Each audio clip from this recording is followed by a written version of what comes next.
1. Choi Hok-gie, seorang aktivis muda, intelektual, dan suara lantang di tengah politik Indonesia tahun 60-an. Ia kritis terhadap Orde Lama, juga Orde Baru. Pada 16 Desember 1969, ia dinyatakan meninggal karena menghirup gas beracun di kawah Gunung Semeru. Tapi, banyak yang merasa kematiannya terlalu kebetulan. Catatan terakhirnya bernada kelelahan, beberapa dokumen pendakian hilang, dan kabar-kabar simpang siur membuat misteri itu semakin tebal. Apakah ia benar-benar mati karena alam?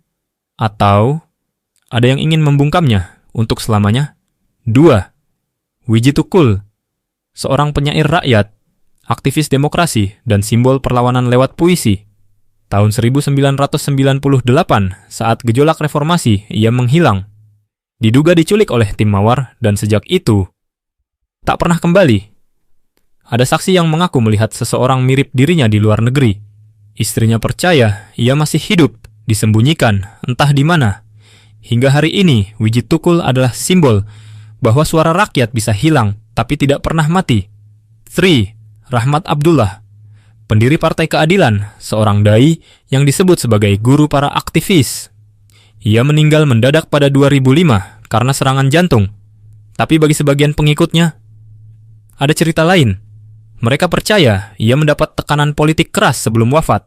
Bahkan, ada yang menyebut ia sengaja dihilangkan secara terhormat demi kestabilan politik pasca reformasi. Sampai hari ini, misteri itu masih dibicarakan. 4. Bung Karno, proklamator dan presiden pertama Republik Indonesia. Tapi, setelah peristiwa Super Semar, ia praktis hilang dari panggung politik. Ditempatkan di Wisma Yaso, dijaga ketat, dilarang berpolitik, bahkan keluarganya pun dibatasi. Dokumentasi tentang kondisi terakhirnya minim, hingga akhirnya ia wafat pada 1970. Ini bukan hilang secara fisik, tapi hilang secara politik. Dihapus perlahan dari sejarah resmi, hingga sosoknya seakan lenyap dari ruang publik. Bayangkan seorang proklamator yang dibungkam oleh bangsanya sendiri. 5. Udin, seorang wartawan bernas di Yogyakarta.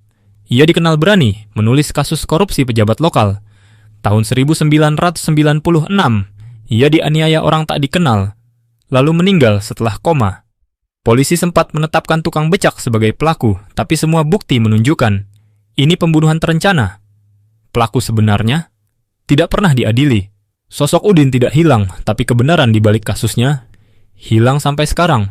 6. Beberapa tokoh memang bukan nasional, tapi kisahnya sama misterius.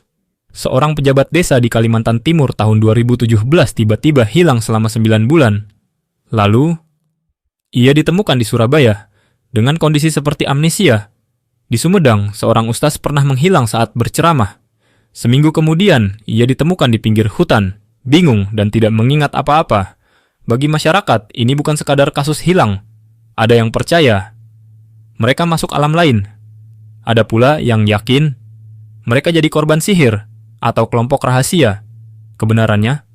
Entah. 7. Denny J.E. yang sempat menghilang dari publikasi digital padahal hanya mundur sementara, atau Arswendo Atmowiloto yang lenyap setelah kasus kontroversial majalah Monitor, namun muncul kembali lewat film dan karya pribadi.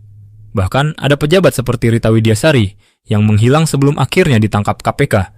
Mereka tidak benar-benar hilang, tapi memilih atau terpaksa menyembunyikan diri dari mata publik. Beberapa tokoh benar-benar hilang dan tak pernah ditemukan. Beberapa lainnya dihilangkan oleh politik, oleh media, atau bahkan oleh sejarah itu sendiri. Tapi satu hal pasti, di balik setiap penghilangan, selalu ada kisah yang disembunyikan. Menurut kamu, siapa tokoh yang paling misterius dalam daftar tadi? Atau ada yang belum disebut? Tulis di kolom komentar. Jangan lupa like, subscribe, dan nyalakan lonceng, biar nggak ketinggalan penjelasan berikutnya.